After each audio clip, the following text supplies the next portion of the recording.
14 नं चिरां दुवार block committee UPPL आरो खुंग्रिं प्राइमारि कमिटि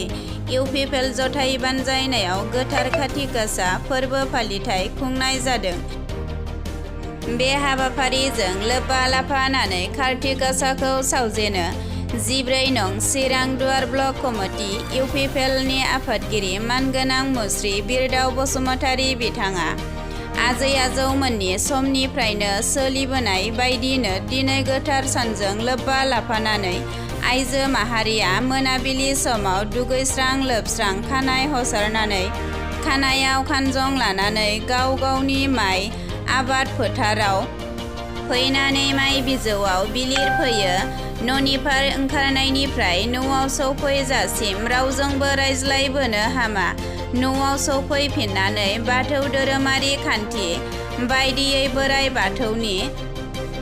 थानसालियाव आलारि बाथि गय फाथै जरा सावनानै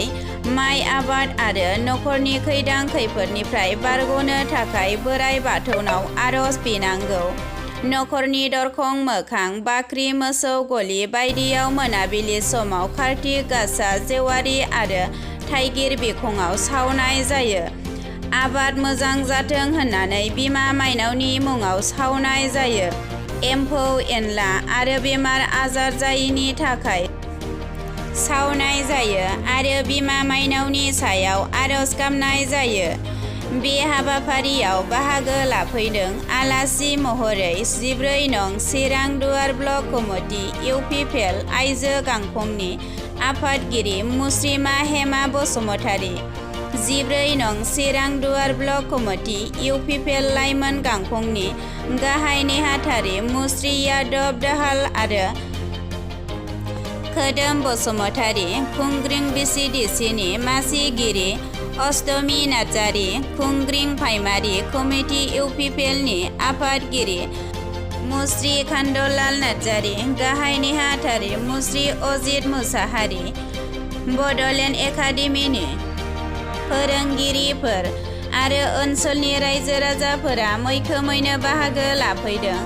दानिया फै खौरांनि गेजेरजों मा फोरमायखो जों मोनथिनानै लानि।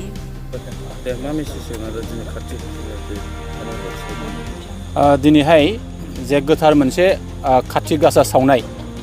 बे हाबाफारियाव नुजाफैनो हानाय आङो खौरांगिरि नोंथांमोननो आंनि गोसो गोरबोनि आङो साबायखर आं जासिबाय। जोंनि खौरां नायगिरि रायजो राजा नोंथांमोननिसिमबो खाथि गासा फोरबोनि आङो बयनिसिमबो गाहाम हामलायनाय जासिबाय। जे दिनैहाय जोङो चिरां जिल्लानि सिङाव थानाय 14 नं चिरां दुवार ब्लक कमिटि इउपिपिएल लोगोसेयैनो खुंग्रिं प्राइमारि कमिटि इउपिपिएलनि जथाय बानजायनायाव नैबे खुंग्रिं हालामनि सिङाव थानाय बड'लेण्ड एकाडेमिनि खाथियाव जों मोनसे खाथि गासा सावनाय जे हाबाफारि जों बेखौ लादों। बे खाथि गासा सावनायनि गेजेरजों जोङो साफ्रोमबो जोंनि रायजो राजाफोरनो आंनि गोसो गोरबोनि आङो खुलुमनाय आङो जासिग्रोबाय। जों दिनैहाय बुंनांगोन जोंनि आजै आजौमोननि समनिफ्रायनो बे खाथि गासा सावनाय जे हाबाफारि बे फोरबोआ सोलिबोबाय थादों। दा बे फोरबोखौ दिनैसिमबो जोङो फालिगासिनो दङ आरो जेब्लासिम बे बुहुमा जोबागौमानि बे खाथि गासा सावनाय जे हाबाफारि बे हाबाफारिखौ जों लांबाय थागोन। जोंहा सिगां समावहाय जोङो दुर्गा फुजा थांबाय आरो बेबादिनो जोंहा गुबुन गुबुन माखासे फोरबोफोर थांबाय। दिनै फैयै फैयै जोंहा दिनैहाय खाथि गासा सावनाय बे हाबाफारिया सोलिगासिनो दङ। दा गुबुन गुबुन धोरोमारि मानसिफोरनि जे बे फोरबोआ मैया सावजादों। दिनैहाय जोङो 1429 मायथाइनि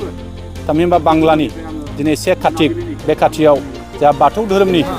सिबियारि बिथांमोनहा दिनैनि नैबे 1 अक्ट'खालि बे फोरबोखौ निस्सय खालामबोनायखौ जों नुदों आरो बेखौ जोङो निस्सय खालामलांबाय थानांगोन बेखौ जोङो मोनसे आसा खालामो आरो जोङो आसा खालामदों नैबे हाबाफारिनि गेजेरजों जोंनि नैबे मावबाय थानाय दासिमाव जोंनि आबाद सोलिफुबाय थानाय बे सोलिफुबाय थानायखौ जोङो माब्रैहायबा मोजां जानो हायो, माब्रैहायबा जोङो फिथाइ थायहोनो हायो बे मिजिं आरो आसाखौ लानानै दिनैहाय नैबे बेलासे जोंनि आइजो माहारिया जे दुगैस्रां लोबस्रां खालामनानै जे आखायाव थाव खुन आरो गनसा खानायाव खानजं थेबनानै गाव गावनि माइ फोथाराव थांनानै आइजो माहारिया बे माइनि सायाव एसे बुग्लेमनाय एसे ओरै बिलिरनाय बेखिनि खालामनायखौ जों नुबोदों आजै आजौमोननिफ्रायनो जों बेखौ मोनबोदों आरो बेयो मोनसे जोंनि जारिमिनारि मोनसे फोरबो होननानै जोङो मिथिगौ आरो दिनैहाय जों नुदों बेलासे बेलासे बे माइ दुब्लिनिफ्राय फैनानै बे आइजो माहारिया न'खरनि गारजेना जे बाथौ धोरोमनि नेमखान्थिजों बिथाङा नैबे आफा बोराइ बाथौनि थानाव थांनानै जे गय फाथै जरा आरो आलारि बाथि सावनानै जे आफा बोराइ बाथौनि खाथियाव जे आर'ज गाबनाय बेखिनिखौ जों नुयो आरो बेजों लोगोसे आर'ज गाबखांनायनि उनावहाय जे जोंनि नैबे बाथौ थानजों लोगोसे जा नमा न' मोखाङाव जा माइ बाख्रि मोखाङाव आरो जा गलिनि मोखाङाव बेबादि नैबे आलारि बाथि सावनाय आलारि बाथि फोजोंनाय बे हाबाफारिखौ जोङो नुबाय थादों आरो जोङो बेखौनो बुंगोन जाहाथे फैबाय थानाय गोदान जोलैफ्रा बे नेमखान्थिफोरखौ निसय जा मिथिनांगौ दङ सोलोंनांगौ दङ आरो जोङो इयुनाव बेखौ मोजां बिथिङाव लांनांगौनि थाखाय जा निसय खामानि मावनांगौ दं होननानै आं सानो।